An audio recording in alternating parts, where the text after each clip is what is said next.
Good day everyone, welcome again to another episode of Tax Training, and today I will discuss to you the power of taxation as distinguished from police power and eminent domain, no? Kasi ito yung inherent powers, no? Sino to? Ano to mga tatlong inherent powers ng gobyerno? Ito yung taxation, police power, and eminent domain. So paano yung pagkakaiba-iba nila, no? Pag sinabi natin inherent power, talagang nandyan na, kasama. Nung nagkaroon ng isang bansa, kasama na yan na meron na siyang power. Bakit? Kasi kung tanggalin mo yan sa kanya, ay hindi siya mag-i-exist, no? At saka kahit wala yan sa batas, talagang kasama yan ng isang bansa. Kaya inherent powers, no? So when the distinction of the exercise of powers is relevant, no? The distinction is important when the one exercising it is the LGU or the local government unit's mere delegated authority.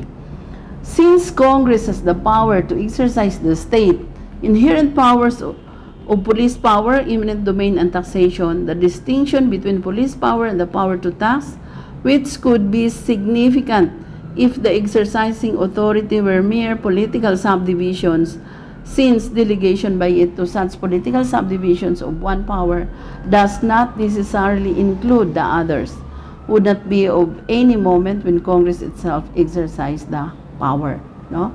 So yung power to tax, eminent domain, ito yung kukunin yung property mo for public purpose, no? Babayaran ka ng just compensation.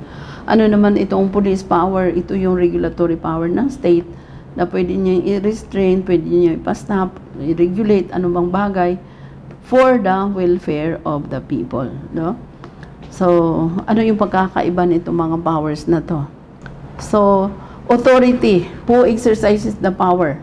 No, sa under the power of taxation, the authority may be exercised by the government or the political subdivision. Ano yung political subdivisions niya? Ito yung mga local government units, no? Sa eminent domain naman, sino yung pwedeng mag-exercise niyan, no? The authority. Also the government, the political subdivisions, or may be granted to public service companies or public utilities. Bakit? Ano ba itong mga public service companies or public utilities?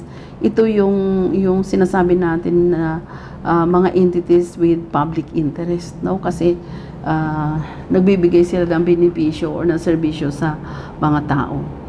And then we have the police power. Ano po yung authority or sino yung pwede mag-exercise the power over police power? No? Pwede siyang exercise ng government or its political subdivisions. As to purpose, ano naman po yung purpose ng taxation? The property, generally in the form of money, is taken for the support of the government. Kaya nga, pinag-aralan natin sa ibang video natin that yung purpose ng taxation is to raise revenue to defray the expenses of the government, no? Kaya ang purpose niya is to support the government.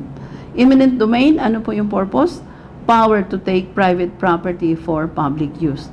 Saan gagamitin yung private property na kinuha sa may-ari? For public use, no? So, take note that it is used for public use. Kasi kung kinuha ng gobyerno at hindi public use ang purpose, then it will defeat the purpose. Hindi pwede. Police power, ano naman po yung purpose ng police power? The use of the property is regulated for the purpose of promoting the general welfare. It is not compensable, no? Pagka kinuha ka because of police power, hindi po siya binabayaran. Unlike itong eminent domain na binabayaran yung may-ari ng property, just compensation.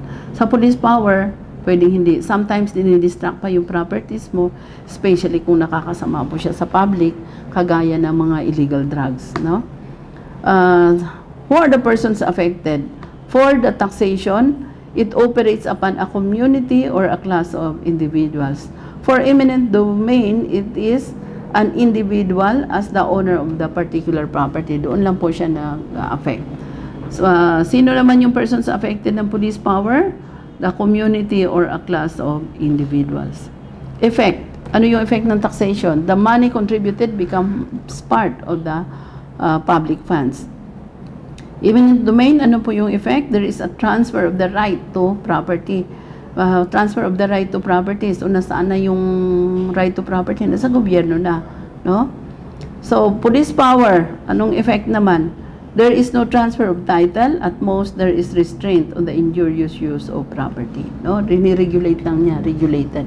Pero walang transfer ng ownership or ng title. Benefits received. Ano ba yung benepisyo na nakukuha natin sa taxation? Protection and benefits, no? It is assumed that the individual receives the equivalent of the tax in the form of protection and benefits he receives from the government, no? So yun yung protection. Kasi ano ba yung purpose ng taxation? Para i-fund yung serbisyo ng gobyerno, no? So benefits received on eminent domain, the market value of the property, he receives the market value of the property taken from him, no? Sino man yung may-ari ng private property na kinuha ng gobyerno for public purpose, babayaran siya ng just compensation based on the market value of the property. Police power, ano po yung benefits received? Indirect benefits, no? The persons affected receives indirect benefits as may arise from the maintenance of a healthy economic standard of society, no? So, mas mapapaganda yung society, mas mapapaganda yung paninirahan ng tao. Amount of imposition for taxation, there is no limit on the amount of tax that may be imposed. But of course, the power to taxation, bago ka makapag-levy ng tax, may legal basis yan, may batas po yan, statutory. Eminent domain, no amount imposed, but rather the owner is paid the market value of property taken, no? So, walang amount, depende yan sa value ng property. Amount of imposition ng police power should not be more than sufficient to cover the cost of the license and necessary expenses. Otherwise, pag over dyan, hindi yan police power, magiging tax na yan. Relationship to Constitution. Taxation subject to constitutional limitations, including the prohibitions against impairment of the obligations of contract. For eminent domain, it is inferior to the impairment prohibition. Government cannot expropriate private property which under a contract had previously bound itself to purchase from the other contracting party, no? So, inferior ang eminent domain.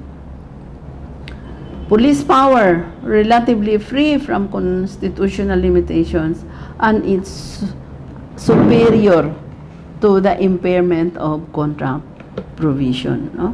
So, mas superior siya doon sa impairment. Ano yung impairment ng obligations and contract? Pwede mong baguhin, no? So, ang police power, kahit may kontrata na, pwede mong pa rin i-implement yung police power, no? It will not violation for the impairment of the obligations and contract.